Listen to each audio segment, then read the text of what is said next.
Hai semuanya, kembali dengan Putra Reza. Kita ngomongin gadget lagi dan hari ini langsung aja ada satu tablet terbaru dari Samsung, yaitu ini dia Galaxy Tab S9 FE Plus. Jadi buat yang mungkin belum tahu, selain ngerilis handphone barunya, Samsung Indonesia tuh juga ngerilis varian FE lain dalam bentuk tablet seperti ini. Pilihannya itu sebenarnya ada dua, yaitu Tab S9 FE dan Tab S9 FE Plus yang bakal saya review sekarang. By the way, saya baru kepikiran kenapa namanya bukan S9 Plus FE gitu, tapi kenapa jadi S9 FE Plus ya? Itu saya baru nggak, kenapa begitu ya? Oke, jadi gini, masing-masing dari varian tablet Samsung yang tadi saya sebutin, yaitu Tab S9 FE dan S9 FE Plus, itu masih dibagi dua varian lagi, yaitu yang Wi-Fi only dan 5G. Nah, yang Plus ini treatmentnya sedikit berbeda karena dia punya konfigurasi yang tidak sama, di mana yang versi 5G itu punya RAM serta kapasitas penyimpanan yang lebih besar. Jadi selisih harga itu lumayan antara yang Wi-Fi sama yang 5G. Beda dengan Tab S9 FE yang basic, yang tidak Plus, itu yang Wi-Fi only sama yang 5G harganya cuma beda sedikit aja. Nah, jadi apa sih yang bikin spesial dari Galaxy Tab S9 FE series tahun ini? Kalau dari yang saya lihat dan saya rasain dengan tablet ini setelah nyoba kurang lebih 10 harian, tujuan Samsung di sini tuh seperti saat mereka ngerilis Tab S7 FE yang dulu. Jadi memang tablet ini tidak menawarkan specs yang overpowered, tapi lebih untuk memberikan alternatif yang lebih terjangkau dari seri flagship mereka dengan tujuan untuk mengajak user untuk bisa merasakan ekosistem Samsung yang lebih seamless. Ekosistem di sini tuh kita berarti nanti juga akan ngomongin tentang handphone serta TWS. Nah, dari segi bentuk ya, kita lihat dulu sedikit desainnya. Galaxy Tab S9 FE Plus ini emang mirip banget dengan Tab S9 Plus yang sebelumnya udah pernah saya review. Dari bagian belakang kita bisa lihat sebenarnya garis desainnya mirip, cuma ada satu detail yang berbeda, yaitu tidak ada garis di dekat area kamera sih. Kalau yang S9 Plus itu kan ada garis itu di mana kita bisa menempelkan si S Pen-nya. Yang S Pen di sini juga sebenarnya bisa nempel, cuma memang tidak ada garisnya aja. Ini juga magnetnya masih bidirectional, jadi mau kebalik mau kayak gimana tetap bisa nempel.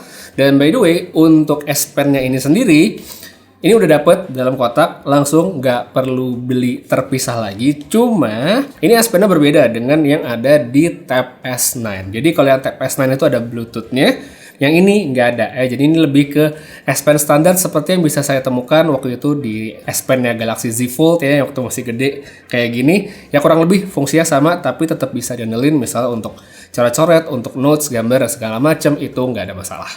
Selain dari segi S Pen, yang cukup menarik juga dan perlu dibahas nih dari Tab S9 FE kali ini adalah dari segi aksesoris, yang mana dari yang saya tahu Samsung itu tidak menyediakan aksesoris khusus untuk Tab S9 FE series, melainkan semua lini FE ini, baik yang biasa sama yang Plus, itu bisa menggunakan aksesoris yang sama seperti yang ada di Tab S9 yang biasa, yang flagship ya. Jadi ya satu aksesoris ini bisa digunakan dari yang FE sampai yang biasa. Nah, untuk yang keyboard di sini saya pakai ini adalah untuk Tab S9 Plus sebenarnya. Saya masih ada boxnya dan bisa terpasang dengan sangat baik di tablet yang ini, bisa dipakai, nempelnya presisi dan tidak ada masalah.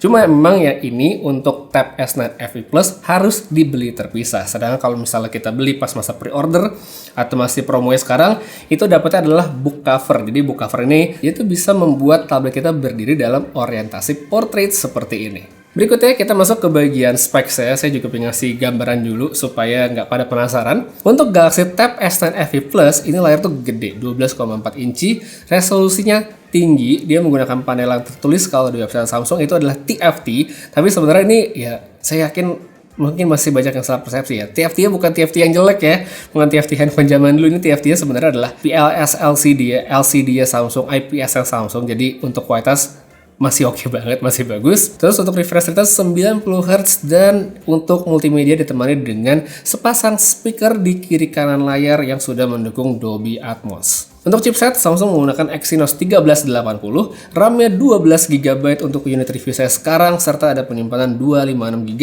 yang masih bisa ditambah dengan microSD kalau berasa kurang ya. 256, kalau misalnya mau kurang, tambahin aja microSD sampai 1 tera, nggak ada masalah. Slotnya ini jadi satu ya dengan tempat SIM card kayak gini, jadi ya mirip-mirip handphone. Dan sebelum ada yang nanya, "Bang, kok di sini lo nggak kelihatan dapat 5G sih? Padahal kan tabletnya 5G." Ya, maaf gitu, daerah rumah saya ini terpencil di Jakarta yang nggak tengah-tengah amat, jadi sini nggak dapat 5G. Cuman mungkin kalau kita pakai tabletnya di Senayan, di SCBD gitu ya ada 5G, ya harusnya sih dapat-dapat aja.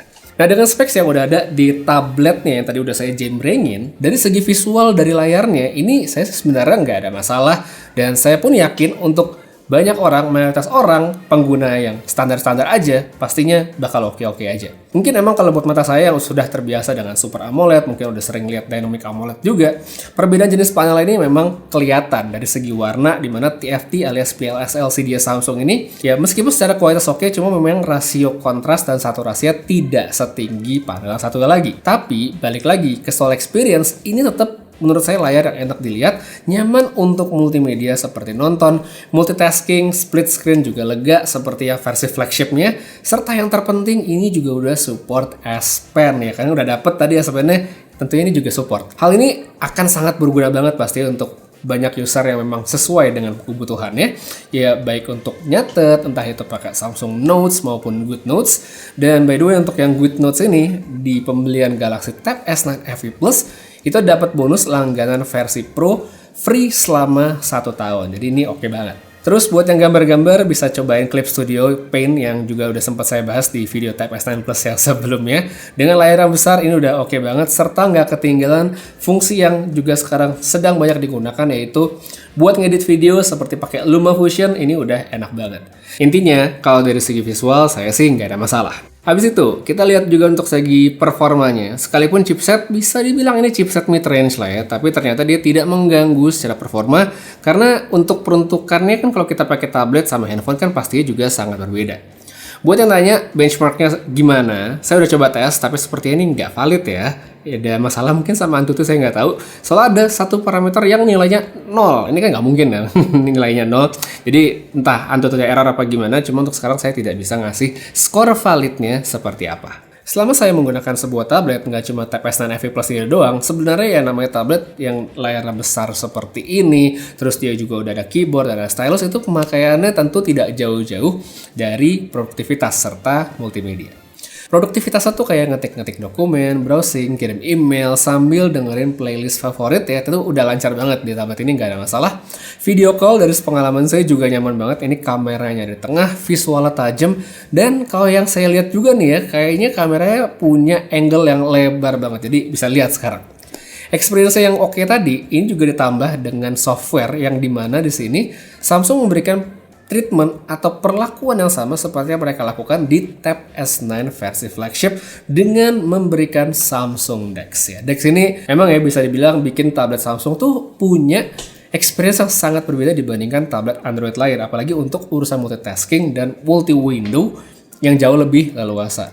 Saya pun bisa bilang 80% waktu saya menggunakan tablet ini, bahkan tablet Samsung yang lainnya, selama ada DeX, saya pasti akan mayoritas menggunakan DeX-nya. Itu karena emang enak banget gitu. Nggak cuma buat bagi-bagi Windows per aplikasi, saya itu juga suka dengan tab-tab aplikasi aktif yang gejejer di bawah kayak gini ya, dalam jumlah yang banyak, sehingga buat saya itu lebih cepat dan nyaman kalau pengen pindah-pindah. Bandingin deh, pas saya lagi nggak pakai DeX, itu jumlahnya jauh lebih sedikit.